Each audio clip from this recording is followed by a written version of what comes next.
Un tema con el que convivimos todos los días, aunque no nos demos cuenta, es la economía.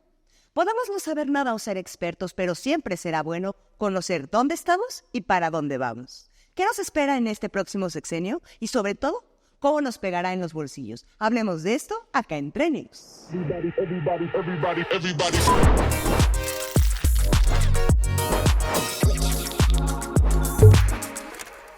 Sea que tengas un negocio, que trabajes para alguien, que vivas de tus rentas o incluso si no tienes trabajo, el manejar dinero es algo que se ha convertido en algo vital en nuestra sociedad. Todo lo que tenga que ver con él pertenece a una disciplina llamada economía. Con esta nueva etapa de gobierno se vuelven a abrir las discusiones y las inevitables comparaciones con lo realizado en sexenios anteriores y sus logros. Esto para ver los avances y los retos que presenta la economía en nuestro país. Empecemos con el indicador favorito de todos los analistas, el Producto Interno Bruto, sí, el famoso PIB. Este indicador mide todo lo que se produjo en un país durante un año, sea fabricado, vendido u ofrecido como servicio. Además de todo lo invertido por el gobierno, es decir, si trabajan en una fábrica, lo que se produzca se suma a la cuenta. Si el gobierno construye un tren, se cuenta. Si alguien compra maquinaria para un negocio, también se contabiliza en el PIB. Este indicador dice cuánto crece una economía y en nuestro caso, el promedio que veníamos teniendo era del 2% anual. Esto hasta el 2018. En el sexenio que acaba de terminar se logró solo un 1% de ese 4% que se prometió. Que el PIB no crezca o crezca muy poquito tiene repercusiones importantes. ¿En qué? Bueno, pues entre menos crezca la economía, menos impuestos cobrará Hacienda. Y como ya sabemos, esta es la fuente principal de financiamiento que tienen los gobiernos para poder gastar. Al final de cuentas, como nos pasa a todos en casa, si no hay ingresos, se complica que haya egresos.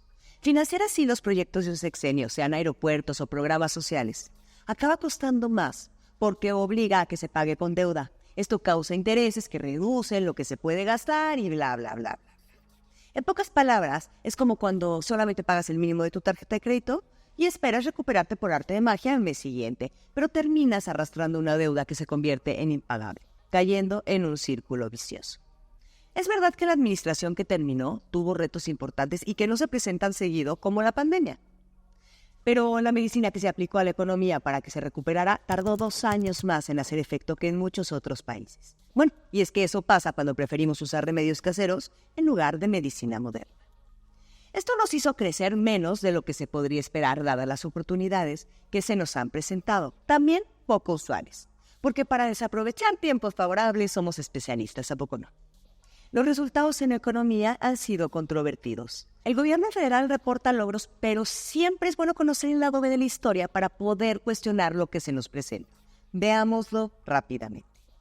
El primero es el tamaño de nuestra economía, ya que se ha dicho que en el sexenio pasado nos movimos 2 lugares en el ranking de países, pasando del lugar 14 al 12 por el tamaño del PIB. Y es verdad, pero si lo tomamos per cápita, es decir, lo producido entre el número de habitantes, que es como se debe comparar, disminuyó cerca del 2%.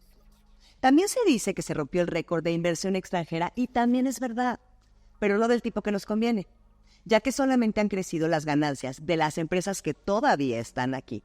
A eso se le llama reinversión de utilidades y nos dice que los negocios han crecido, pero no han llegado nuevas empresas, porque la llegada de estas sí genera nuevos empleos y mueve la economía. Dejemos atrás lo que ocurrió y como dicen por ahí, ya lo pasado, vamos a concentrarnos en lo que viene, la actual administración. Esta inicia con retos importantes, es más, retos gigantescos. El primero, fomentar la inversión extranjera. El segundo, aumentar y mejorar el empleo. Y por último, siendo este probablemente el más importante, reducir la velocidad a la que se ha endeudado el gobierno. Empecemos por la primera, fomentar la inversión extranjera. Aquí entra el famoso nearshoring, que es básicamente atraer negocios, principalmente de China, para venderle a Estados Unidos todo lo que podamos. Y aunque los tiempos no podrían ser mejores para que llegue una gran cantidad de dinero asiático, hay cosas que lo están impidiendo y que se deben atender lo más rápido posible. Una de ellas es la inseguridad, como la que hemos estado viviendo incluso a primeras horas de que se inició esta administración. Ningún empresario tiene sus planes, que sus productos sean robados o incendiados en la carretera, sus trabajadores amenazados o tener que pagarle a alguien para mantener el negocio funcionando. Tampoco se han tomado bien a nivel internacional las recientes reformas, principalmente la del Poder Judicial, ya que condiciona la forma en la que el gobierno de México garantiza que la justicia sea imparcial y no acabe siendo un brazo más del Ejecutivo.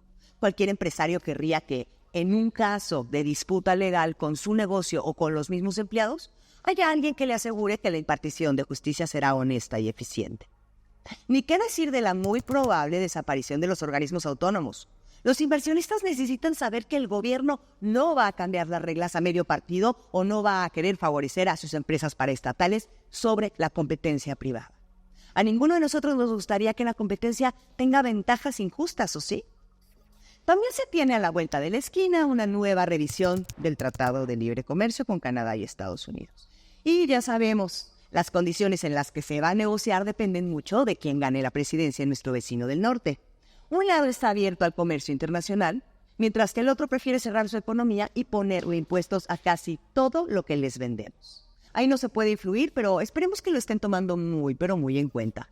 Porque el 80% de lo que exportamos va para allá. Casi la mitad de nuestros ingresos como país vienen de las remesas y más de la mitad de los turistas que recibimos son estadounidenses. Por eso no nos conviene pelearnos disfrazando nuestros berrinches con soberanía. El segundo reto es la generación de empleo, más y mejor pagado.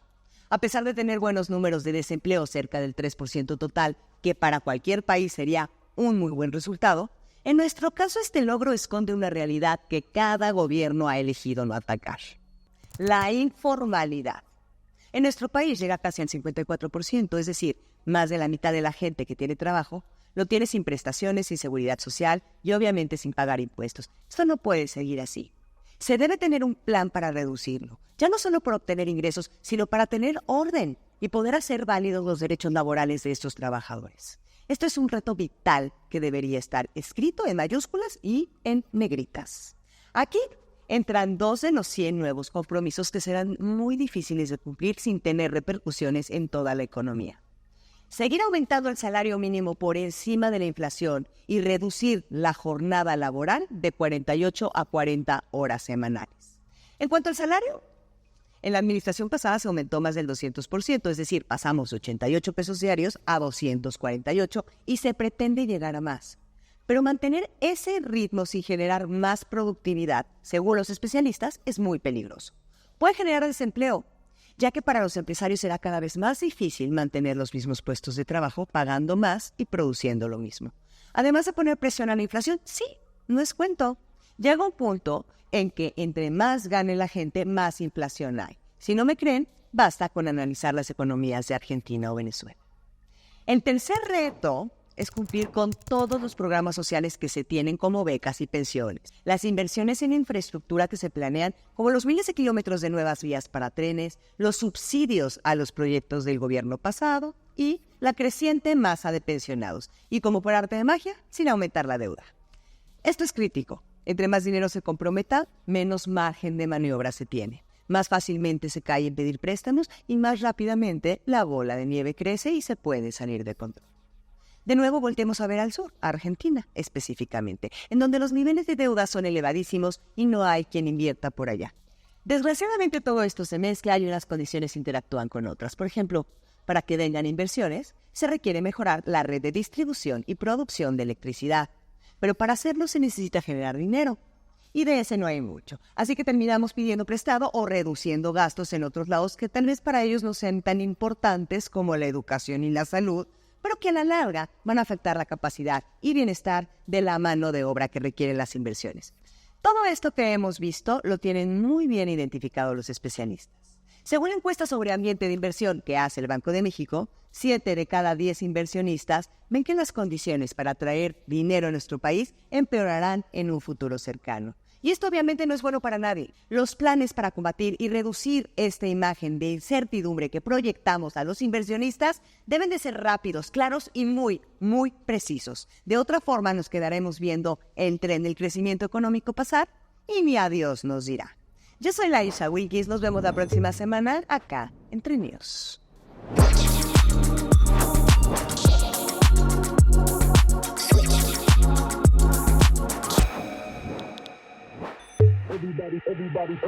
Everybody.